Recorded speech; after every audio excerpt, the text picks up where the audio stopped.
Ladies and gentlemen, Paul with, you guessed it, LivLfe Van.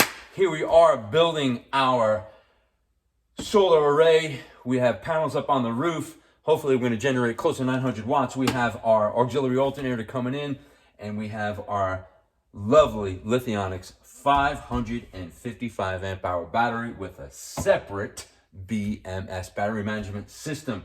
There's an app that works with this. There's 24 codes. There's so much information. By codes, I mean pieces of information that the app shares with you. There's so much information that's needed to know about this battery: when it's cold, when it's hot, how fast it's charging, how fast it's dissipating, what the cells are doing. Absolutely essential. And I've seen some batteries where the BMS is internally into the battery. Not recommended. It's a separate component. Okay, very important. It's the only way Lithionics does it. Only American-made battery, UL approved. That's right, this battery is UL approved. Matter of fact, well, I don't see the stamp on here, but it is UL approved. Other batteries claim to be UL approved. No, they're not. A component of the batteries they make is, but not that particular battery. I know it sounds crazy. Do your homework. Made and assembled in the USA. All of it, okay? Now, what I want to talk about is knowing what you're doing. So here's our bus bar. It's negative and positive. All right, this thing's going to hurt you if it hits you. What's it say right here?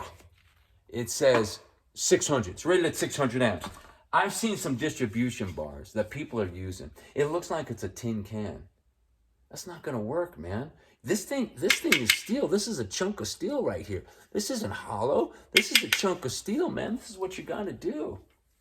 But that's not even blah, blah, blah. I'm going to blah, blah, blah about it. Here's what's important. Let's see if you can see a difference between these two studs. You see a difference there? This one here, and then this one here. You see a difference? Sure you do. One's bigger than the other. So this, I bought this fuse with this block because it was cheaper to buy the fuse with the block than it was separately. Crazy as it may sound. This thing is a piece of junk. Not because it's plastic, but just because of the way it's made. Now, what size is that? Well, I'm going to tell you what it is. That's 3/8. What size is this? It's the size that don't fit. That's what size it is. Hold on. Okay? This is a 5/16 lug. This is a 3/8 fuse. The 3/8 fuse needs to go on a 3/8 lug. Kaboomski. Okay? So the unsuspecting van builder, even people who know what they're doing, I could tell you I've seen some interesting things, and the people who don't know what they're doing don't stand a chance. Because what's going to happen, you're going to generate a lot of heat without this thing on there. And some people would argue, say, Paul, there's a lot of purchase. Look at that block underneath. No, it's not, because there's a secondary problem. This is a 4/0 wire to match our 4/0 BMS with a 4/0 lug. Look at the way it's crimped on there. It's crimped on there with a hydraulic crimper. All right?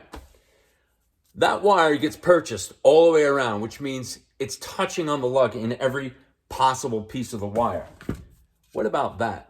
You think the wire is going to touch everywhere in there? No, it's not.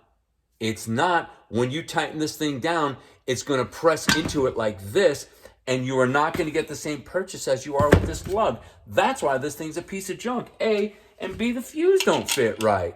And if you don't know, the van build, I built a lot of vans. I don't care. I've said it how many times. I don't care how many vans you built. You have to know this stuff. And the only reason you know it is because you want to build the best darn van that you can. And that's all I'm trying to do. It doesn't matter how many I built. It doesn't matter how cool my logo is on the front of the van. That's just ridiculous. It's about wanting to create the best, absolutely beautiful and functional van that you can. And that's what I'm trying to do here. 200 amp fuse. As far as I know, that's the biggest one they make.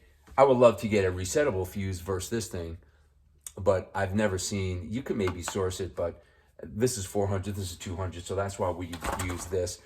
Coming in, just real quick, coming into our solar system, we're going to come in right here. This is from the roof, as they say. It's going to come to a 50 amp. It's going to come out into the controller, out of the controller,